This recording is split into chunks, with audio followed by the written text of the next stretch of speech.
Voilà, donc on va commencer le cours d'aujourd'hui. Là, on a terminé la dernière fois, c'est-à-dire le devoir que je vous ai donné. Donc, pour les gens qui ne l'ont pas encore fait, bon, ils peuvent me le rendre à la fin de la semaine, bien que euh, il soit déjà dans le cours que j'ai envoyé en PDF. Donc, normalement, ceux qui ont lu le PDF, ils auraient compris que le devoir y était déjà. Donc, c'est le deuxième exemple sur l'équation de Klein-Gordon. Je veux m'assurer que vous m'entendez. Ça va? Oui, monsieur. D'accord. Allons-y. Donc, maintenant, c'est l'équation de Klein-Gordon pour un champ scalaire. Quand on dit scalaire, ça veut dire que le spin est égal à zéro. Là, j'anticipe. On montrera après que le spin est nul pour un champ scalaire. Et il est complexe, ça veut dire qu'il décrit des particules chargées. Donc le champ, je dis que le champ est chargé. Donc ce champ-là, il va décrire des particules, et après quantification bien sûr, il va décrire des particules et des antiparticules qui sont chargées, décrites par deux champs. Le champ U1 qui est phi de x et le champ U2 qui est le complexe conjugué de phi de x. Ces deux champs sont indépendants. Mais attention, ne pensez pas que le champ phi de x va décrire la particule et phi étoile va décrire l'antiparticule, ou bien l'inverse. Ce n'est pas ça.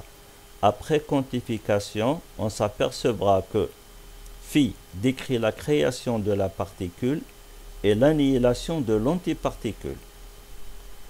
Et inversement, phi étoile décrira la création de l'antiparticule et l'annihilation de la particule. Donc il contient ces opérateurs-là.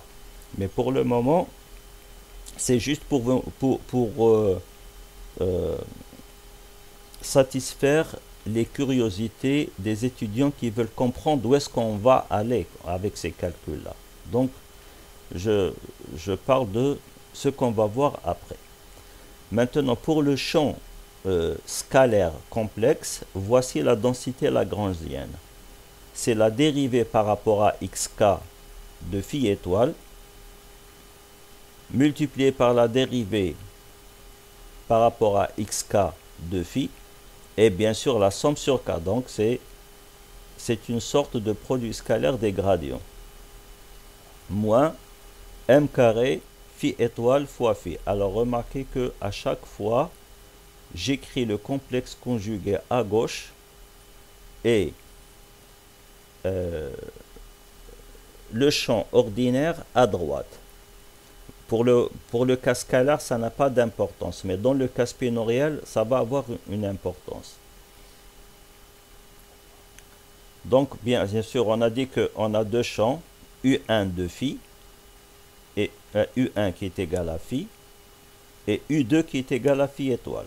Donc, on aura deux équations de l'aire Lagrange. La première, c'est en dérivant par rapport à phi, et la deuxième, c'est en dérivant par rapport à phi étoile. Donc, première équation, d de L sur d phi, moins d sur dxk, indice k, bien sûr en haut, donc résultat en bas, de d de L sur dk de phi, indice en bas, donc résultat en haut. Et la même chose pour phi étoile. Donc ce qu'il faut faire, donc voilà, donc ce qu'on va faire dans ce module, c'est des choses simples. C'est uniquement des dérivations. On dérive le Lagrangien, etc. pour trouver les grandeurs qu'on cherche. Donc on va dériver d'abord par rapport à phi. Donc je vais dériver L par rapport à phi. Alors phi étoile. Donc qu'est-ce qu'on retient? Les champs, le champ et le champ complexe conjugué sont des champs indépendants. Donc quand je dérive par rapport à... Et bien sûr, les dérivées partielles sont indépendantes par rapport au champ. Donc ce terme-là, il contient la dérivée partielle par rapport à phi étoile. Donc, quand je dérive par rapport à phi, c'est une constante par rapport à phi. Donc, il est indépendant par rapport à phi. Donc, je suis en train de calculer ceci.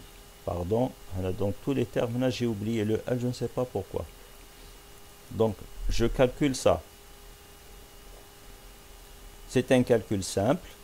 Donc, dk de phi étoile est indépendant de phi. dk de phi est indépendant de phi, donc ça donne 0.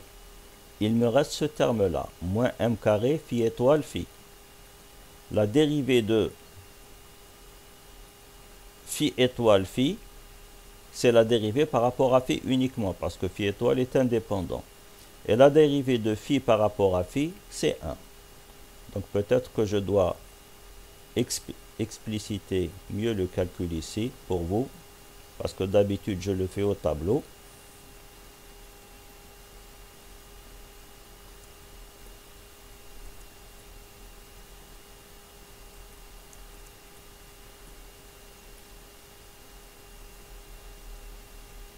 Donc voici le Lagrangien. Le premier terme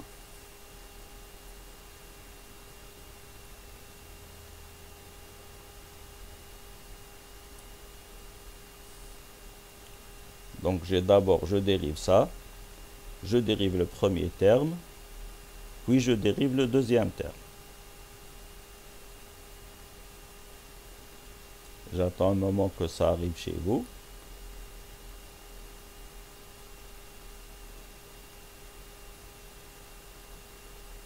Est-ce que ce que je viens d'écrire apparaît chez vous? Oui, monsieur. D'accord. Donc, le premier terme, il ne contient pas phi. Il contient la dérivée de phi, qui est indépendante de phi. Donc, ce terme-là est nul. Le deuxième terme, il ne contient que phi. Donc, ça, c'est indépendant de phi. Donc, je le fais sortir de la dérivée.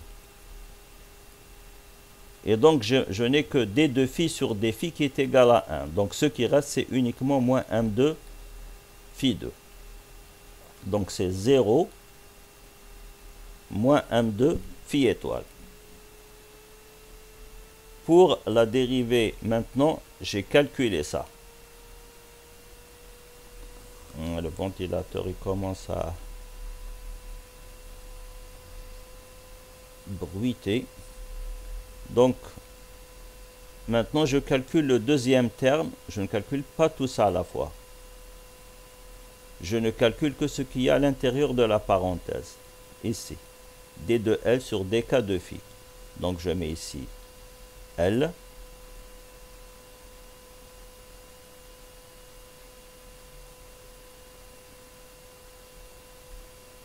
Donc, je place le Lagrangien.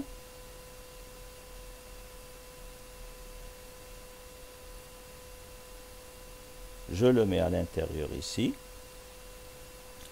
Dans ce cas, quand je dérive par rapport à dk de phi, le deuxième terme, le terme de masse, il ne contient pas de dérivée. Donc sa dérivée par rapport à dk de phi donne 0. Donc je ne dérive que ce terme-là. Mais ce terme-là, je dois remplacer l'indice k par un autre indice, parce que je dérive par rapport à k. Ici, k c'est un indice fixé. Donc ici, l'indice muet ne doit pas prendre la valeur k pour qu'il n'y ait pas de confusion. Donc je mets l'indice L. Donc quand je dérive, donc tout ça est égal à quoi? On a dit que le deuxième terme donne 0. Donc ce terme-là, je l'enlève parce qu'il donne 0. La dérivée de phi étoile, elle est indépendante de la dérivée de phi. Donc elle sort de la dérivée, je la mets ici.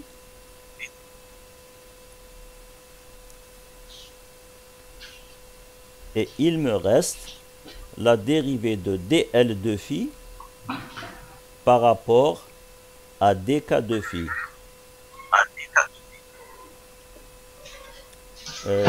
S'il vous plaît, éteignez tous vos microphones.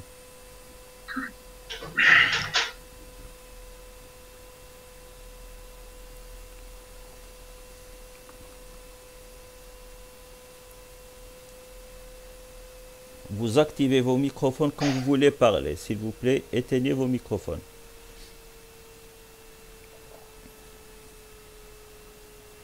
Donc, la dérivée de dl de phi par rapport à dk de phi, les deux indices sont en bas, j'obtiens un delta. Donc, si j'ai ici, si L est égal à 0 et K est égal à 0, c'est 1. La même chose si L égale à K égale à 1 ou 2 ou 3. Par contre, s'ils sont différents, c'est 0. Donc, c'est un delta. Donc, j'obtiens ici d de L de phi étoile, delta KL, mais la somme sur L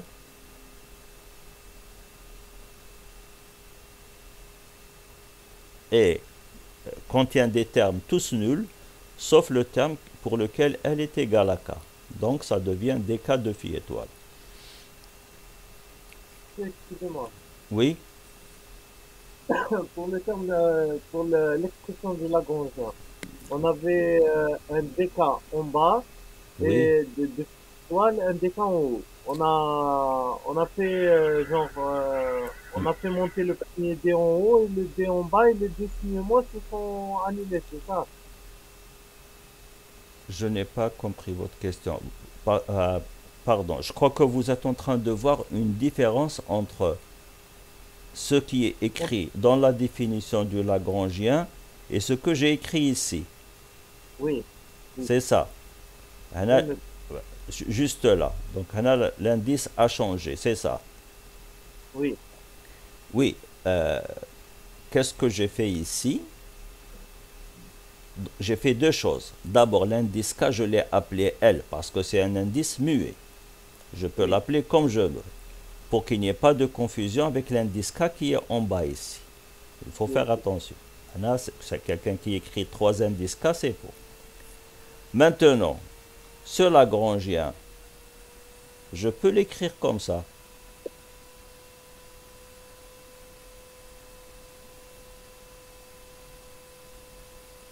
Je fais en même temps monter le premier indice K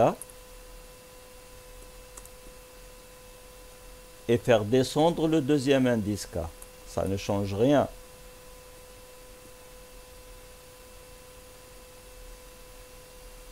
Parce que si K est égal à 0, je fais monter le 0, je ne mets pas de signe moins. Est-ce que vous vous rappelez? Parce que ce sont les deux premières règles qu'on a apprises et qui sont importantes. L'indice 0, quand je le fais monter ou je le fais descendre, ça ne change rien parce que pour lui, G00 est égal à 1. Par contre, les indices 1, 2 et 3, quand je les fais monter, je dois rajouter un signe moins. Ou bien quand je les fais descendre, je dois rajouter un signe moins. Mais le cas, c'est le même. Donc si c'est un 1, si je le fais monter, donc je rajoute un signe moins, mais en faisant descendre le deuxième, je rajoute encore un signe moins. Donc ça donne un signe plus. Donc ça ne change oui, pas.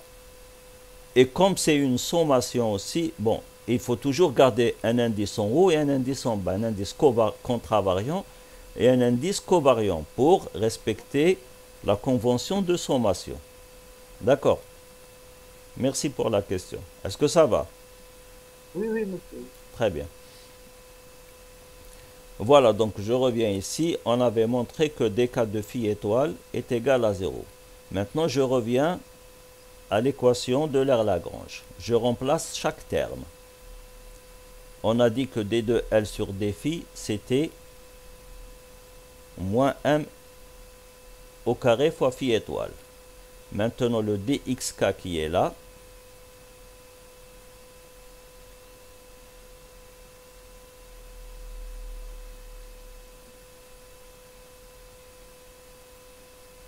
je l'écris ici.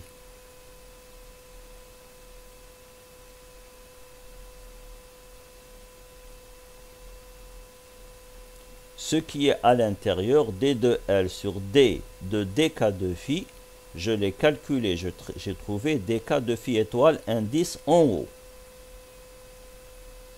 Et donc, je remplace, donc c'est dk de phi étoile avec k en haut. Alors, remarquez, ici, j'ai dérivé L par rapport à dk de phi avec un indice en bas. Et le résultat, c'est un dk avec un indice en haut. Et on en a déjà parlé.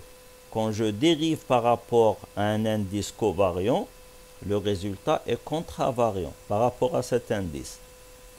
Si je dérive par rapport à un indice contravariant, le résultat est covariant par rapport à cet indice.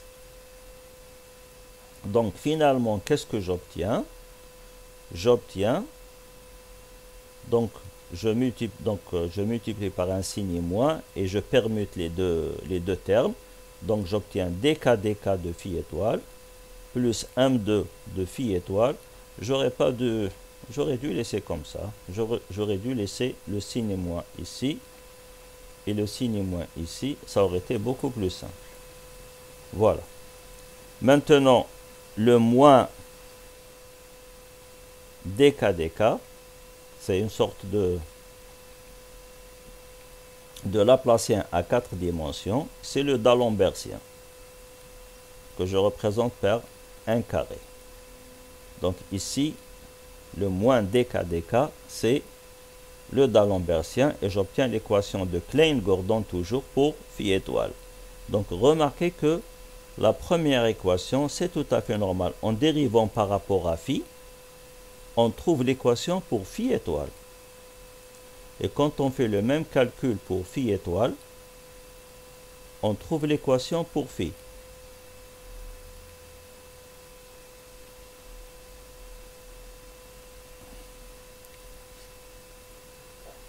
Donc ça, c'est un calcul identique, mais alors là, j'ai utilisé une astuce.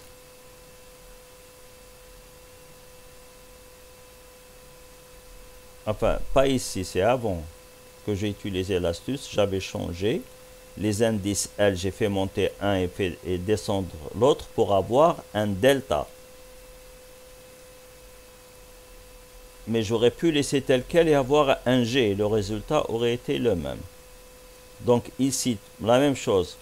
Vous faites le même calcul. La dérivée par rapport à phi étoile, ce n'est que le terme de masse que vous dérivez. Et vous trouvez moins m2 fois phi. Quand vous dérivez par rapport à dk de phi, c'est juste le terme de dérivée partielle. Bon, je vais changer ici. Je vais faire comme tout à l'heure. Je vais mettre ici L en bas et je vais mettre ici L en haut.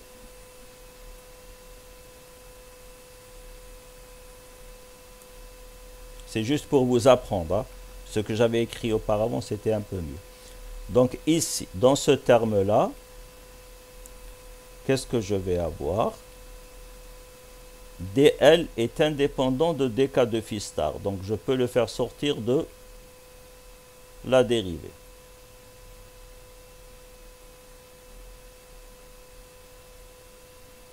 Donc ça sort de la dérivée. Maintenant la dérivée, je peux mettre même ça. Comme ça c'est mieux. La dérivée de dl phi étoile. Ah pardon. Pardon.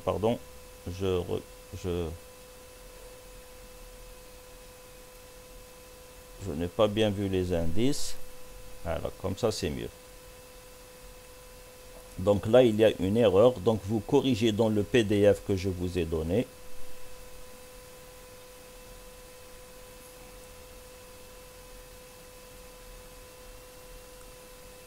Donc, voici ce que je vais obtenir.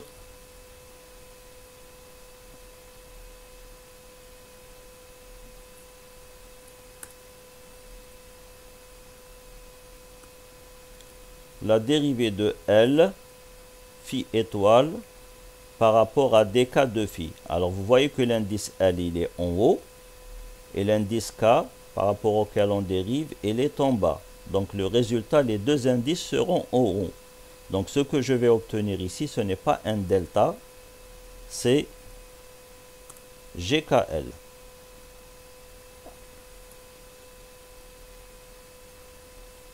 GKL avec ici le DL en bas. Et je n'ai pas de delta. Donc voilà ce que j'obtiens. Ceci me donne un GKL et ça c'est un DL. Alors que fait GKL? Il fait monter l'indice L en le remplaçant par K. Donc le résultat c'est dk de phi. En remplaçant dans l'équation de Klein-Gordon, donc ça c'est ce que j'avais mis en rouge tout à l'heure,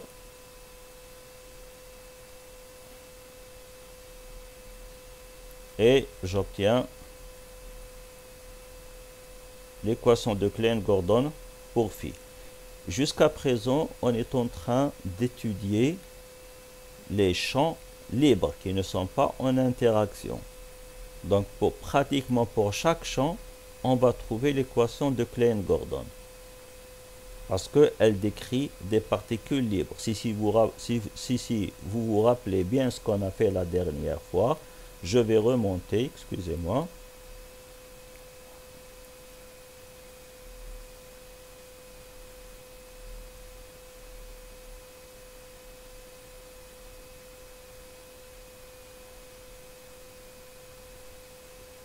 Bon, je ne retrouve pas. Oui, c'est la déduction en utilisant le principe de correspondance. Donc, qu'est-ce qu'on a fait? On a remplacé, donc pour trouver l'équation de Schrödinger, en utilisant le principe de correspondance, qu'est-ce qu'on fait? On remplace l'énergie par IH bar d sur dt et l'impulsion par moins IH bar gradient. Et on obtient l'équation de Schrödinger. Puis on a fait la même chose dans le cas relativiste. Mais dans l'équation de Schrödinger, on a utilisé un potentiel, donc il y a une interaction. Mais dans le cas relativiste, on a utilisé la relation entre l'énergie et l'impulsion pour une particule libre. Donc l'équation de Klein-Gordon décrit le mouvement ou bien l'évolution d'un champ libre et des particules libres. Voilà, donc maintenant, après la détermination de l'équation du mouvement, on s'intéresse maintenant au moment conjugué. Le moment conjugué de phi,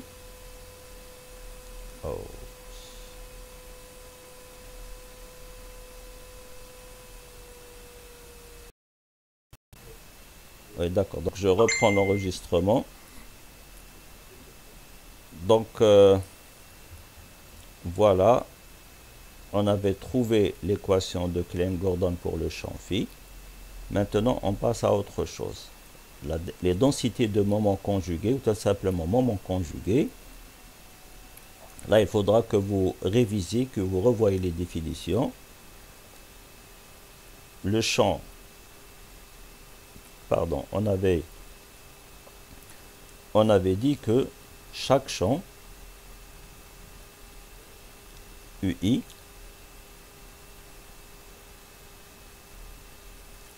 possède un moment conjugué PI. Alors regardez ici dans U l'indice je l'ai mis en bas, mais dans le résultat je le mets en haut. C'est la règle qu'on a. Donc pour chaque champ, j'ai un moment conjugué. Donc pour le champ phi,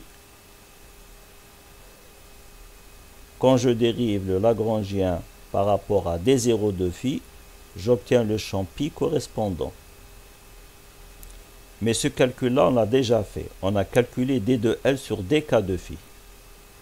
Alors, où est-ce qu'on l'a fait? Pardon. Donc ici, on a calculé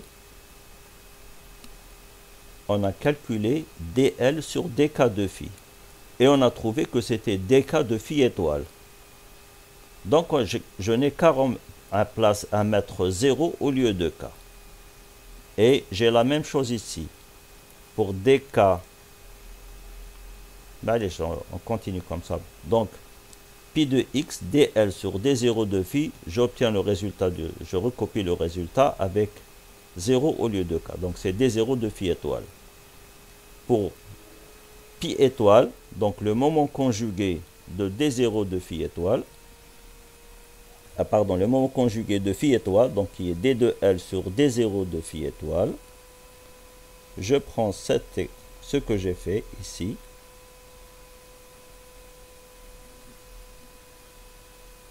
et donc le résultat c'est dk de phi, donc ça doit être un d0 de phi. Donc en général on ne recalcule pas ici, on prend directement le résultat général qu'on a obtenu pour l'indice k. Une fois qu'on a trouvé les moments conjugués, tous les moments conjugués, on calcule la densité lagrangienne. Je rappelle aussi la densité lagrangienne, son expression, c'est pi i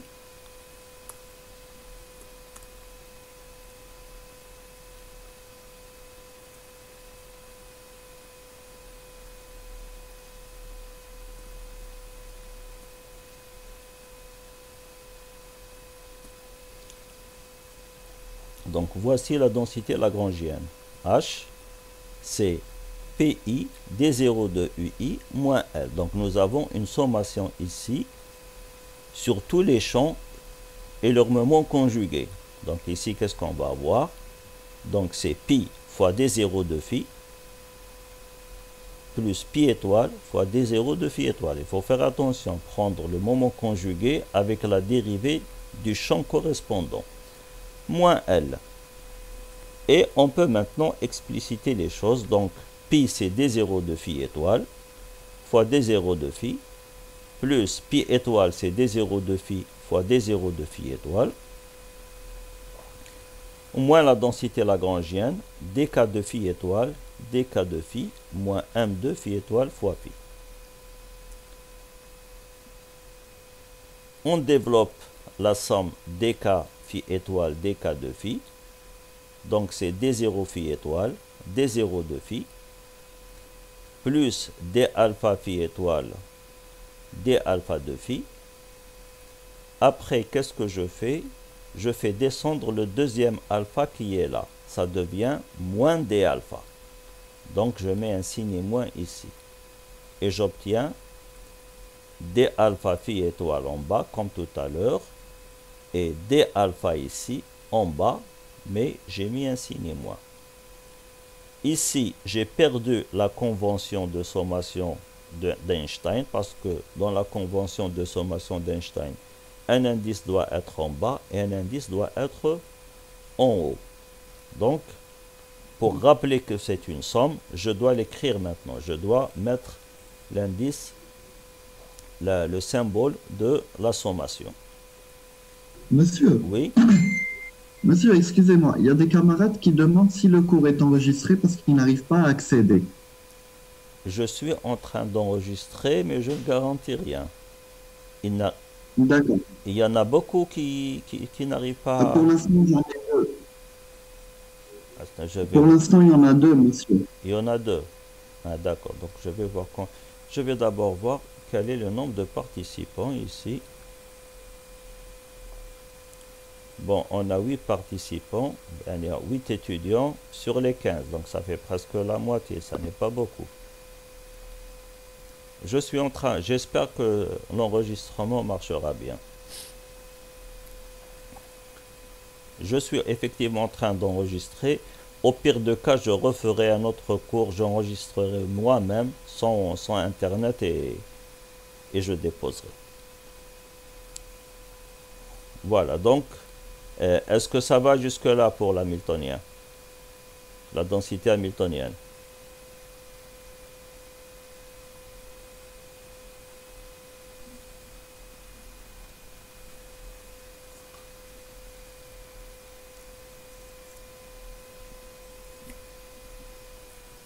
J'attends vos réponses. Est-ce que vous m'entendez? Ah, oui, monsieur, pour moi, c'est clair. Ok, merci. Alors pour les autres, si vous avez un problème, vous m'arrêtez. Donc voilà, donc une fois qu'on a fait ça, maintenant ça c'est le gradient de phi étoile et ça c'est le gradient de phi. Et quand j'ai la sommation du gradient avec le même indice, ça veut dire que j'ai le produit scalaire des gradients. Donc ça je l'écris moins gradient phi étoile scalaire gradient de phi. Bien sûr, hein, il faut faire, donc on comprend ça, c'est d sur dx de phi étoile fois d sur dx de phi plus d sur dy phi étoile fois d sur dy fois phi, et la même chose pour z. Donc c'est le produit scalaire des gradients. Quand je remplace ici, alors donc là je dois écrire cette expression, pardon, parce que ça c'est un cours dans lequel l'étudiant est censé refaire le calcul tout seul et doucement. Donc du moment que c'est mon cours ici, donc je dois remplacer moi-même. Donc j'ai repris la dernière expression du Lagrangien, de la densité hamiltonienne, et dans laquelle je remplace dk phi étoile dk de phi par l'expression que j'ai trouvée. La voici, et je remplace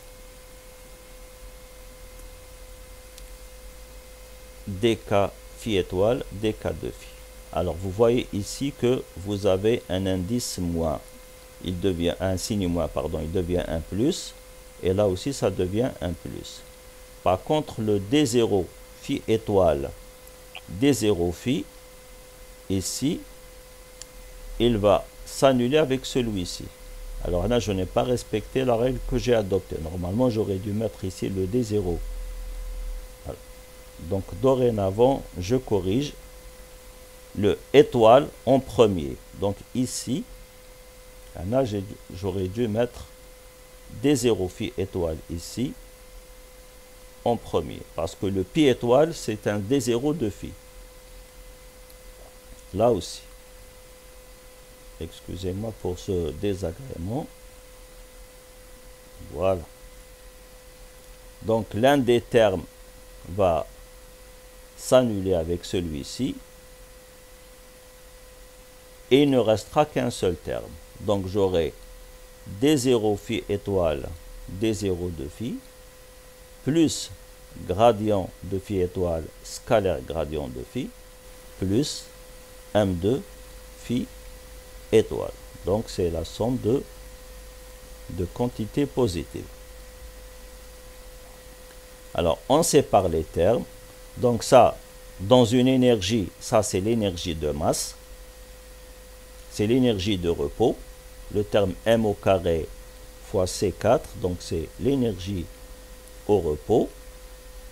Et puis le terme qui reste, c'est le terme de mouvement, parce que c'est une particule libre, donc c'est le terme cinétique. Voilà, donc voici comment on détermine les équations du mouvement à partir des équations de Lagrange, comment calculer les moments conjugués, comment déterminer l'hamiltonien du système. Donc ça c'est la première partie la plus importante de ce qu'on fait dans cette matière de théorie classique des champs. Donc ça, il faut que les étudiants apprennent à le faire absolument. C'est sur ça que j'insiste moi dans les examens. Au moins, l'étudiant pourra calculer et déterminer les équations du mouvement et l'hamiltonien. La deuxième chose la plus importante aussi, c'est le théorème de Noether dont on va parler maintenant. Ça, alors, le premier problème qu'on a vu, c'est un problème variationnel qui concerne un principe physique selon lequel l'action est minimale pour les solutions physiques. Maintenant, nous nous intéressons à un problème de symétrie. Quand notre système possède une certaine symétrie, il y a des conséquences qui nous simplifient la résolution du problème. Et c'est évident, le connaît dans la nature. si vous avez quelque chose, si vous apprenez que les êtres humains sont symétriques par rapport à un plan qui les coupe, bon, ça n'est pas une symétrie exacte. Quand vous voyez la moitié d'un homme, d'un visage, vous pouvez deviner l'autre moitié par symétrie. Donc ça vous simplifie un problème de détermination du visage d'un être humain. Et c'est la même chose en physique. Donc qu'est-ce qu'on va faire maintenant? On s'intéresse aux transformations continues, c'est-à-dire qui dépendent de S paramètres, et ces paramètres sont continus. On en a vu. Les translations, elles dépendent du vecteur translation A. A, c'est un paramètre continu. Les rotations, elles dépendent des angles, mais les angles, c'est des paramètres continus. Donc, nous avons en général un groupe de transformations continues, c'est-à-dire qui dépendent de S paramètres continus, et ces S paramètres doivent être indépendants. Alors, avant d'avancer, il faut qu'on comprenne cette phrase avec des exemples. Si je considère les translations, quels sont les paramètres qu'il y a? Il y a A0, c'est la translation temporelle. Il y a A1, translation selon l'axe des X. A2, translation selon l'axe des Y. Et A3, translation selon l'axe Z. Donc nous avons 4 paramètres indépendants. Si je considère le groupe de Lorentz, on a combien de transformations? J'ai une rotation dans le plan 0, 1. C'est une rotation hyperbolique. C'est le mouvement d'un repère par rapport à l'autre selon l'axe des X. Donc ça, c'est oméga 0,1, je l'appelle. Ce paramètre, le paramètre correspondant. J'ai la rotation dans le plan 0,2. La rotation dans le plan 0,3. La rotation dans le plan 1,2. Ça, c'est une rotation ordinaire.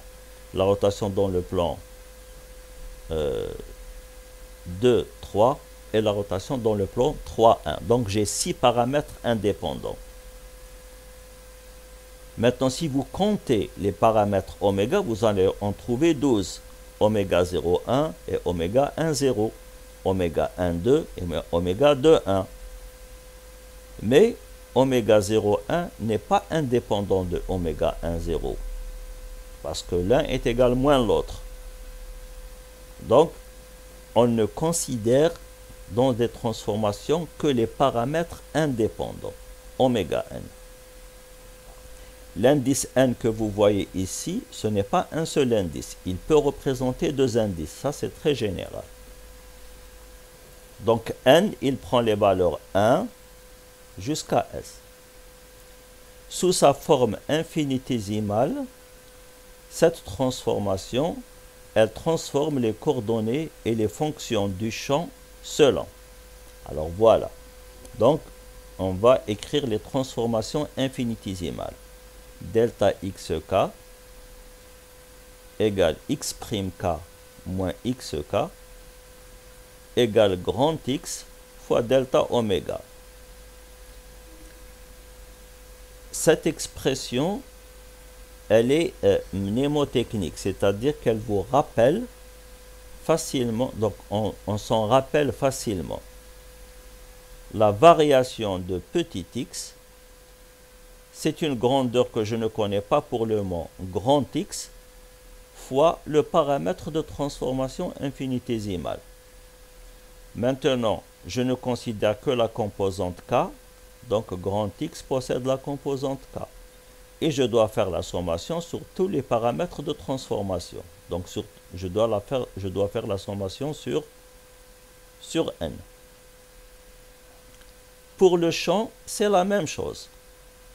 La variation du champ, alors attention ici, c'est la variation totale. C'est U' de x' moins U de x.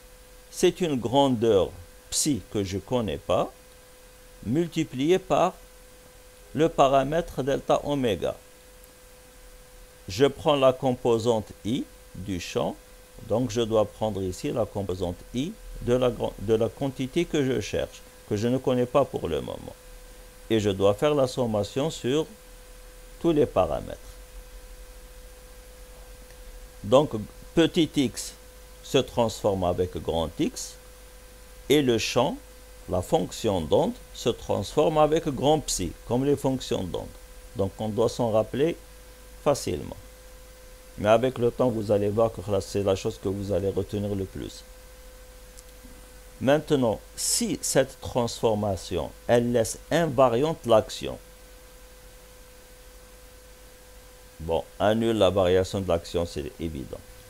Si l'action est invariante par rapport à cette transformation, donc les équations de mouvement seront invariantes. Et dans ce cas, nous avons une symétrie. Donc, s'il y a une symétrie, donc si l'action est invariante par transformation, alors il correspond à cette transformation S densité de courant θKn et S invariant dynamique IN, tel que θKn, elle possède cette expression, donc dérivée du Lagrangien, fois la quantité qui transforme les champs, moins la quantité qui transforme les coordonnées, fois d de L de I, moins la quantité qui transforme les champs, fois le Lagrangien. Ça, c'est la densité de courant. Et l'invariant dynamique, c'est-à-dire la quantité qui reste constante, c'est la composante pour k égale à 0 de θ, de la densité de courant. Donc, l'intégrale de θ0 n, dx, dy, dz, et la dérivée de in par rapport à dt égale à 0. Pour le moment, c'est du chinois que vous voyez. Mais avec les exemples, vous allez comprendre. C'est-à-dire que les quantités in sont des combinaisons des fonctions de champ et de leurs dérivées. Bon, ça c'est... Donc vous avez ici θKn, c'est une combinaison des champs et de leurs dérivées, de cette expression. Mais ça, on en parlera après.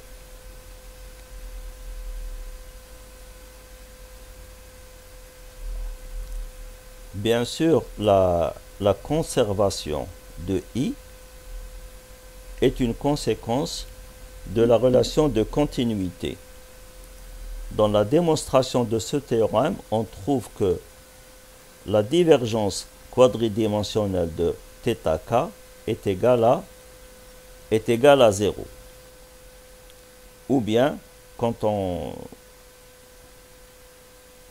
l'écrit d'une manière explicite, donc qu'est-ce que je vais avoir?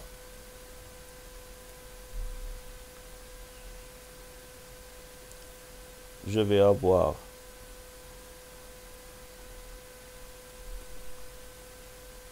la sommation sur K, c'est D0, D0, plus D alpha, avec alpha prenant les valeurs 1, 2, 3. Alors D alpha, c'est le gradient. Donc, D sur dx, θx, plus D sur dy, θy, plus D sur dz, θz. Donc, c'est la divergence du vecteur θ. Ça, c'est une équation de continuité. Et donc, vous avez une conservation. Donc, ça, c'est une sorte de densité de courant spatial. Et ça, c'est une sorte de densité scalaire. Et maintenant, ce qui se conserve, c'est l'intégrale de la densité par rapport au volume. Et c'est pour ça qu'on écrit IN égale l'intégrale de θ0 n dx dy. Donc peut-être que j'aurais dû écrire cette formule autrement. Enfin, une autre formule que vous connaissez bien. En général, la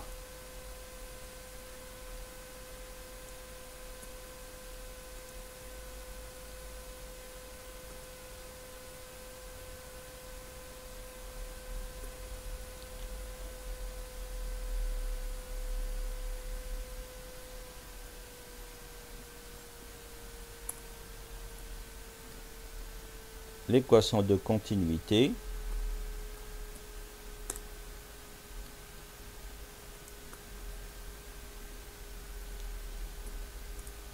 s'écrit comme ça.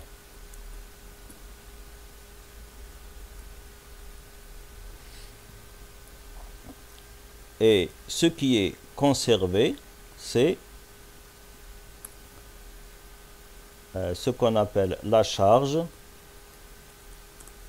Si J est une densité de charge, c'est la charge. Si c'est une densité de masse, donc ρ, si c'est une densité de masse, ça va être la masse. Mais en général, on l'appelle charge. Donc ce qui va se conserver, c'est la charge qui est égale à l'intégrale de ρ dV. C'est exactement ce qu'on a fait en haut. Donc j'ai une relation de continuité. Et donc l'intégrale de la densité, c'est une quantité conservée par rapport au volume. C'est juste la notation qui a changé. Voilà. Donc ça c'est le théorème. Et on va maintenant passer directement aux exemples pour mieux le comprendre. Donc le premier exemple, nous allons considérer les translations. Et la grandeur qui se conserve est l'impulsion. Et la densité de courant dont on a parlé, c'est le tenseur énergie-impulsion.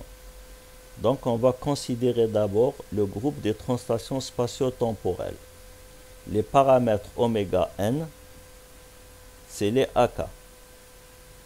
Il y en a 4, donc S égale à 4. Oméga 0, c'est A0. Et etc. Oméga 1 égale à 1, etc.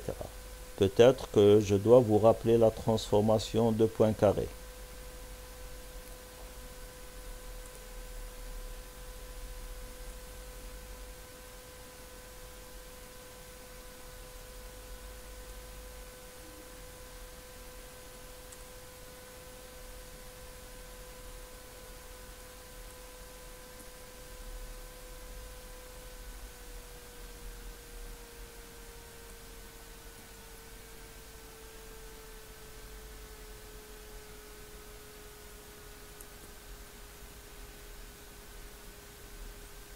Voici la transformation de Poincaré. Est-ce que vous vous en rappelez? Transformation de Lorentz plus translation.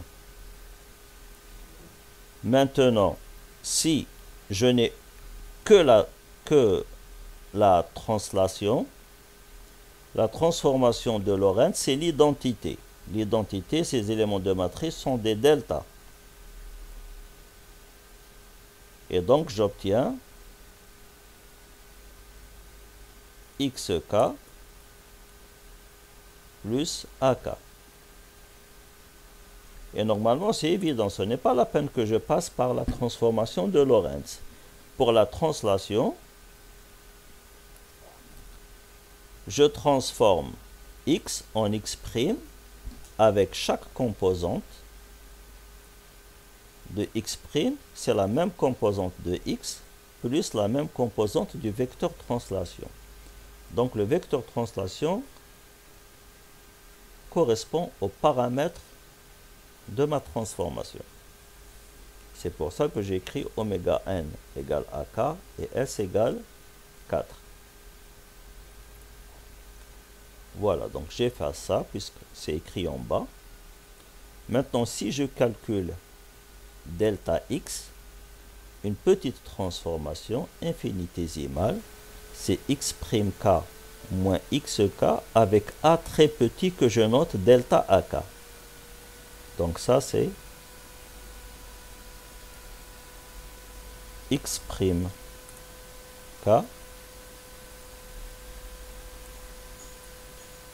moins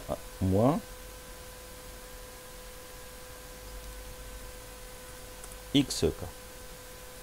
Donc c'est delta ak.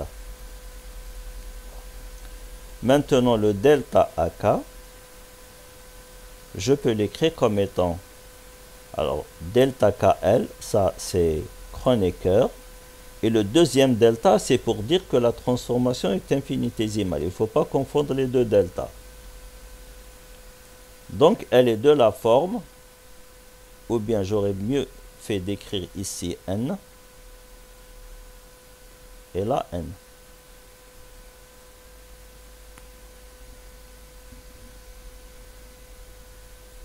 Et ça, et cette expression, elle est identique à cette forme-là.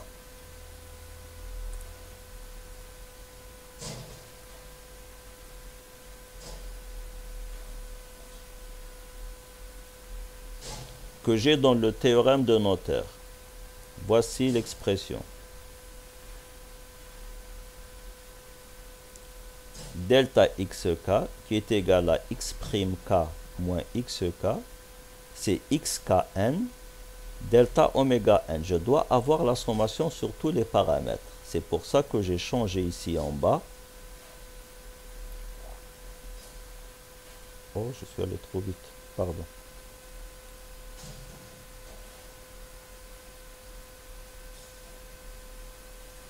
C'est pour ça que je n'ai pas laissé delta k, parce que ça c'est un seul paramètre. Je dois avoir la sommation sur tous les paramètres.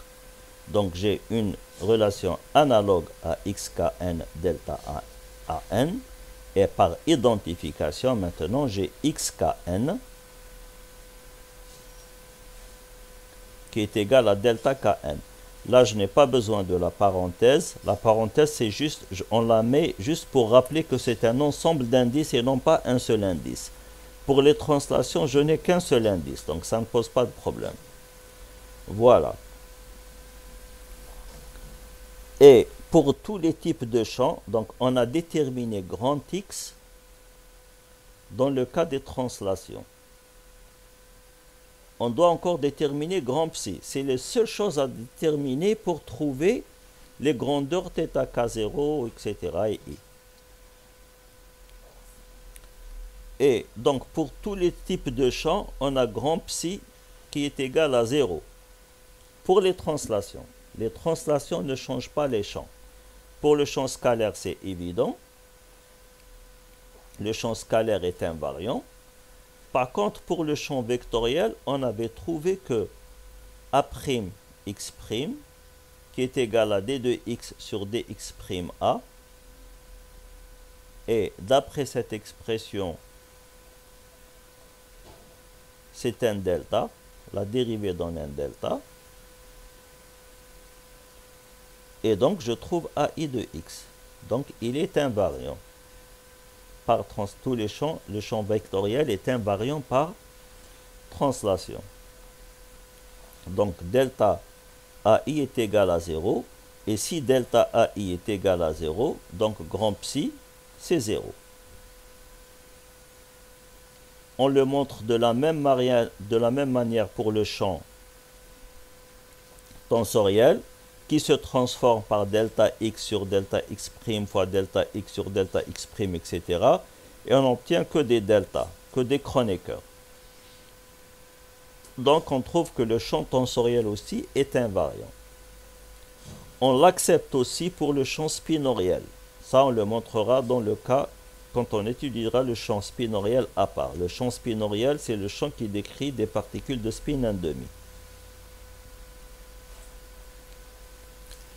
Maintenant, donc, une fois qu'on a déterminé grand X et grand psi, on peut déterminer la densité de courant, θkn.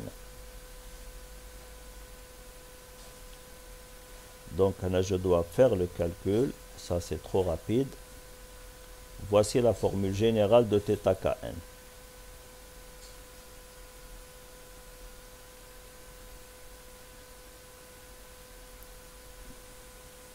Donc, on fait le calcul ici.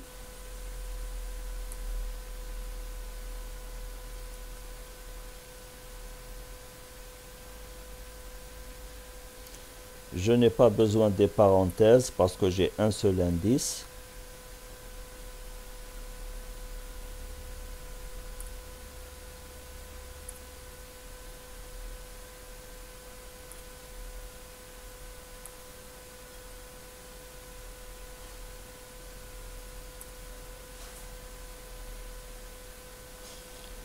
On a dit que ça c'était 0 pour les translations.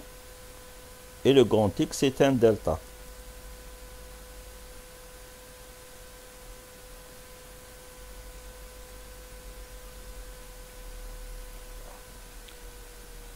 Donc par conséquent, θ kn c'est quoi? Le moins avec le moins ça me donne plus. Le delta ln dl, c'est une sommation sur L dans laquelle je peux remplacer L par N en enlevant le delta. Et donc c'est ce que j'obtiens. dl sur dk de ui, dn ui, moins L, delta kn. Dans ce cas, θ kn, je l'appelle tkn. Maintenant, comme S égale à 4, on a 4 invariants dynamiques donnés par les intégrales. Donc IN, que je note pour le moment Pn, c'est quoi? C'est l'intégrale de θ0, quand je remplace K par 0, c'est la densité, et non pas le courant. Donc T0n, intégrale sur le volume. Bon, le volume, quelquefois je l'écris dx, dy, dz, quelquefois je l'écris d3 de x, et quelquefois je mets vecteur. Quand je mets vecteur ici, ça veut dire que c'est un volume, ce n'est pas l'intégrale sur le vecteur. D'accord. Normalement, j'aurais dû adopter cette notation d3 de x. Comme ça, c'est... Mais même comme ça, avec un 3, on ne comprend pas. Peut-être c'est le 0 avec le 1 et le 2, le 3. Je reviens à ma notation qui dit que... Ah, pardon. Donc, c'est une intégrale sur un volume. Maintenant, on écrit T00. Donc, on écrit toutes les composantes de T.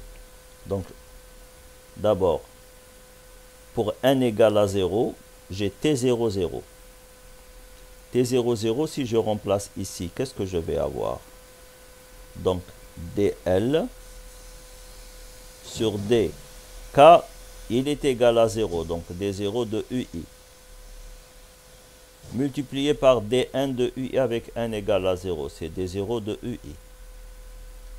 Delta 0, 0, c'est 1. Donc, c'est moins L. Mais si je me rappelle bien des définitions... Monsieur, Oui? monsieur, excusez-moi, vous pouvez refaire le calcul, j'ai perdu le fil. Où est-ce que vous avez perdu le fil? Ici, quand on a commencé à calculer les composantes T0, T alpha, Oui. Jusque-là, ça va. jusque-là, ça va. Maintenant, je vais calculer. Alors, ici, j'ai combien de composantes? J'ai n avec n égale 0, 1, 2, 3. Donc, j'ai 4 composantes. Je les calcule. Je prends d'abord n égale à 0. D'accord. Donc, je prends ma formule qui est ici, celle de tk, n. D'accord. Bon, Oui, monsieur. je l'écris en bas. D'abord, j'ai k qui est égal à 0. Donc, je mets ici 0.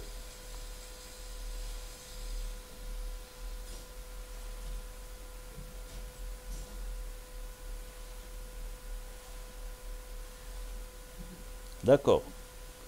Maintenant, je prends n Oui, égale à 0 aussi. Donc, là, j'ai 4 composantes. Pour n. Pour chaque n, j'ai une composante. Donc, je prends n égale à 0. Donc, je mets 0. Là, je mets 0. Et là, je mets 0. D'accord. oui, Le delta, c'est 1. Delta 0, 0, c'est 1. oui. Donc, je remplace. Voici T00.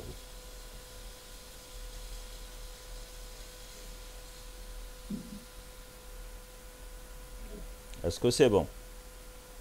Oui, d'accord, merci, monsieur. Il n'y a pas de quoi. Merci surtout à vous. Et j'incite encore les autres étudiants à m'arrêter quand ils ne comprennent pas. Il ne faut pas hésiter à le faire. Et vous voyez, quelque chose, on perd le fil des idées juste pour des choses simples. Mais c'est vrai, on est en train de travailler sur Internet.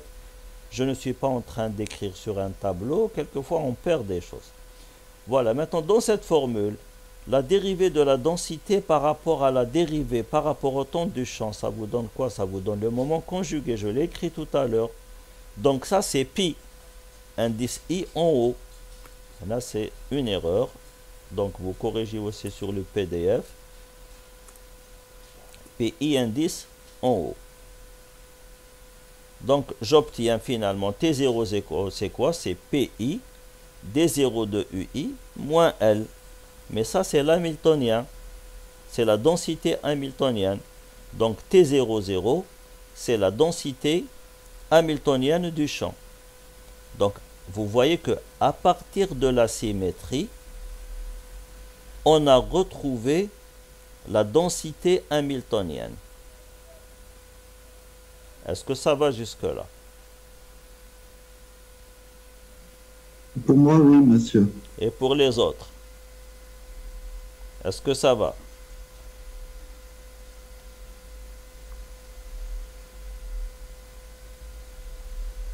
Mais allez, on continue s'il n'y a pas de réponse. Donc maintenant, je prends ici, je reviens ici, au lieu de 1 égale à 0, je mets alpha. Donc je calcule T0x par exemple. Alpha c'est 1, 2, 3.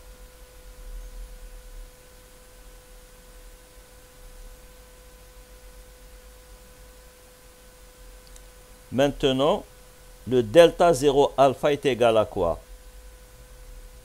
Il est égal à 0 parce que alpha est égal à 1, 2, 3. Delta 0, 1 c'est 0, delta 0, 2 c'est 0, delta 0, 3 c'est 0. Donc le terme il va disparaître.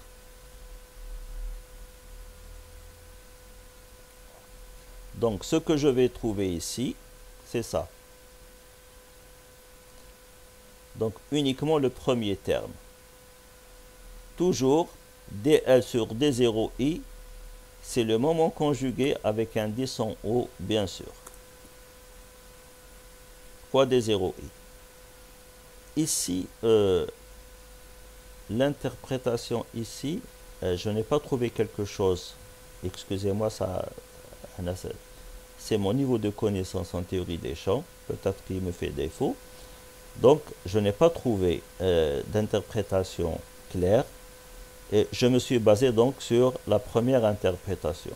Donc, voici ce que j'ai dit. Comme T00 est la densité d'énergie, on interprète T0 alpha comme densité d'impulsion.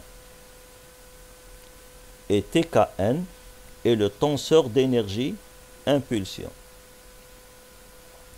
Par conséquent, donc si j'ai ces expressions, les grandeurs invariantes, c'est quoi? C'est les IN, sont les 4 composantes du quadrivecteur énergie-impulsion. C'est pour ça que j'ai pris la notation IN égale PN. Donc, on va les voir. Donc, on va commencer par le premier. Là, je vais peut-être changer de notation. Je vais écrire comme ça. I0. Je l'ai noté P0. C'est l'intégrale sur dx de T00. Mais T00, qu'est-ce qu'on a trouvé que c'était?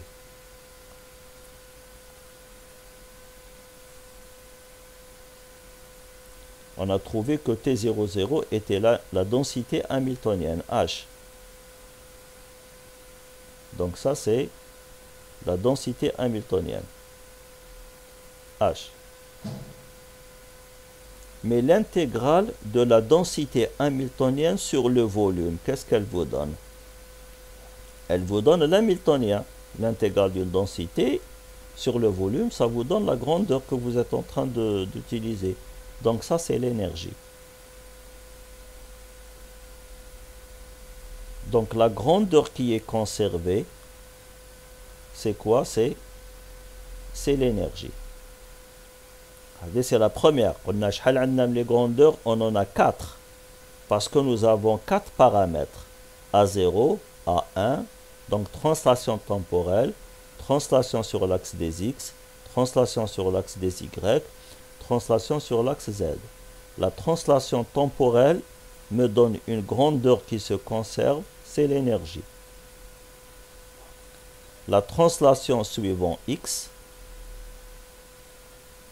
ou bien Y, ou bien Z, que je note alpha en général, c'est... Bon, pourquoi j'ai compliqué l'expression? Non, je préfère faire ça. Alors.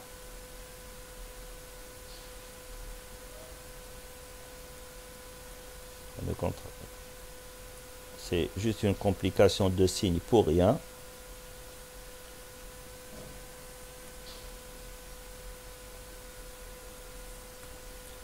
Le reste, c'est donc les 3 autres composantes, ce sont les composantes de l'impulsion.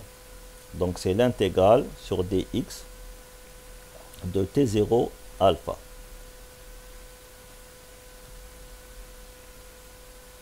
Maintenant, il y a un deuxième exemple. Mais avant d'aller au deuxième exemple, je préfère résumer. Donc, qu'est-ce qu'on a? Qu'est-ce qu'on a fait jusqu'à présent? Non, pardon, monsieur. Oui. Monsieur, jusque-là, on n'a pas dit. C'est les P alpha qui sont conservés, les 3 autres quantités.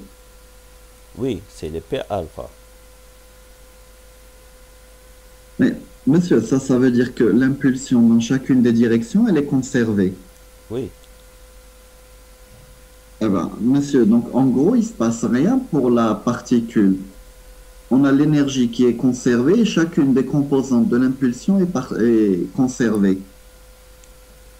Et je vous pose, merci, c'est une très bonne question. Si vous avez une particule libre qui n'interagit pas, est-ce que son énergie varie? Non. Est-ce que les composantes de son impulsion varient? Elle est en mouvement rectiligne et uniforme. Oui. D'accord. D'accord, oui, c'est vrai.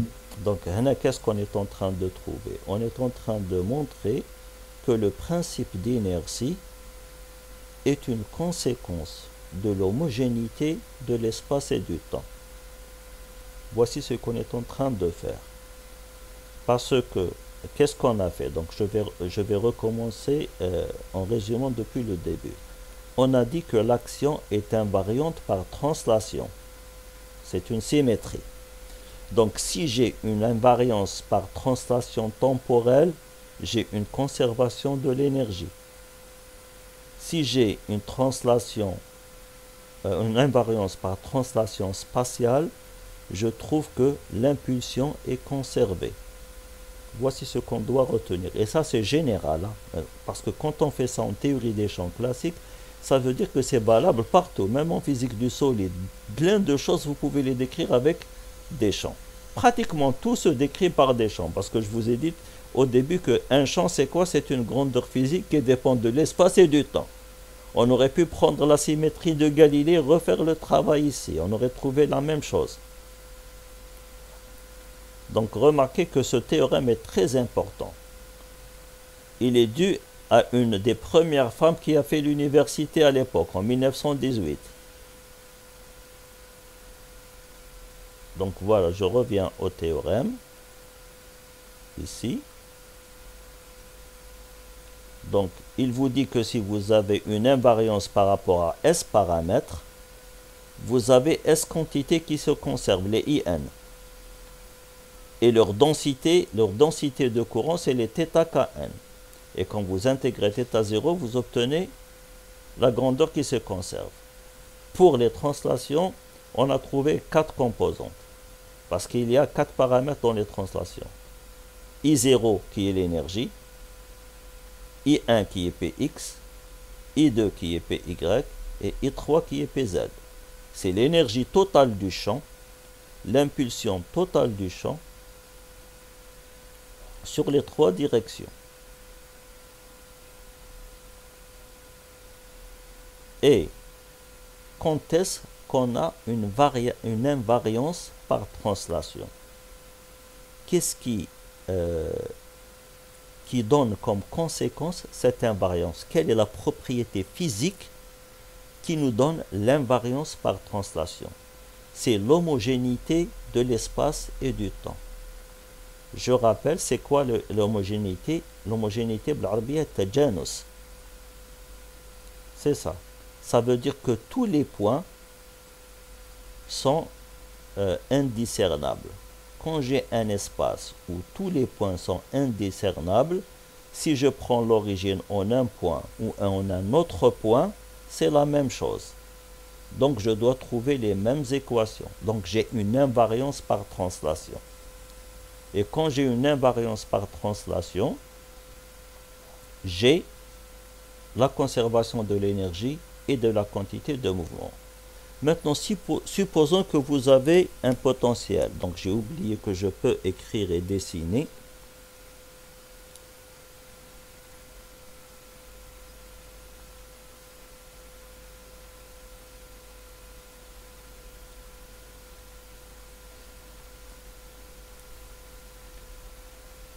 Maintenant, supposons que je prends un problème à une dimension, bien sûr.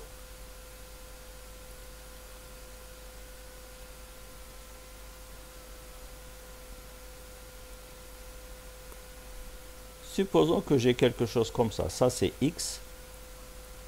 Et ça, c'est le potentiel. Si j'ai un potentiel comme ça, est-ce que maintenant, l'espace X est homogène ou pas? Non, monsieur. Il n'est pas homogène parce qu'en ce point, j'ai une valeur du potentiel. Je ressens un potentiel, disons. Plutôt, je ressens une force en réalité, mais je dis que je ressens. Ici, je ressens un autre potentiel. Donc, je peux distinguer entre ce point et ce point-là. Par contre, si j'ai un potentiel constant, si j'ai un potentiel comme ça, est-ce que je peux distinguer les points? Non, parce que j'ai le même potentiel. Et là, on connaît comme mécanique simple que la dérivée du potentiel, c'est la force. Dans ce cas, j'ai une force nulle. Je n'ai pas de force. Donc, j'ai un mouvement rectiligne et uniforme. Donc, la conséquence, donc voici comment le cheminement des idées. Donc, j'ai espace, temps, homogène.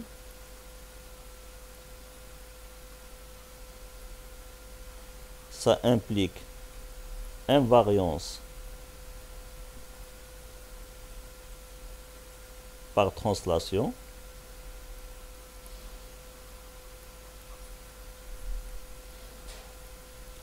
Et ceci implique conservation de E et P. Conservation de l'énergie et de l'impulsion. Quand est-ce que j'ai un espace-temps homogène? C'est quand il n'y a pas d'interaction. Maintenant, s'il y a une interaction, un potentiel, l'espace ne devient pas homogène, je n'ai plus une invariance par translation et je n'ai plus de conservation de l'énergie ou bien de l'impulsion. Bien sûr, quand j'ai un potentiel qui ne dépend que de X, j'ai toujours l'homogénéité par rapport au temps. Et donc, j'ai toujours une invariance par rapport au temps et j'ai une conservation de l'énergie. Mais je perds la conservation sur l'impulsion. Est-ce que ça va pour tout le monde?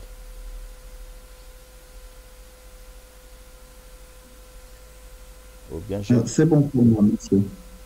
Et j'espère. Donc ça, ce que je dessine ici, c'est quelque chose de très général. Ça s'applique un peu partout. Homogénéité de l'espace-temps implique invariance par translation et ceci implique conservation de l'énergie et de l'impulsion. Maintenant, si vous avez une invariance juste dans une direction, donc si vous avez l'espace-temps, ce n'est pas tout l'espace-temps qui est homogène. Vous avez uniquement le temps qui est homogène. Donc vous avez invariance par translation temporelle. Et donc vous avez conservation de l'énergie. Si vous avez uniquement la direction X qui est homogène, donc vous avez invariance par translation suivant X. Et vous avez conservation de Px uniquement, etc.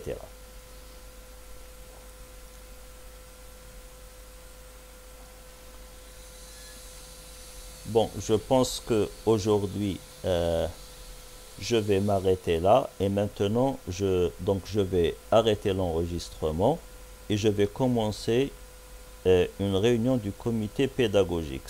Normalement, j'aurais dû attendre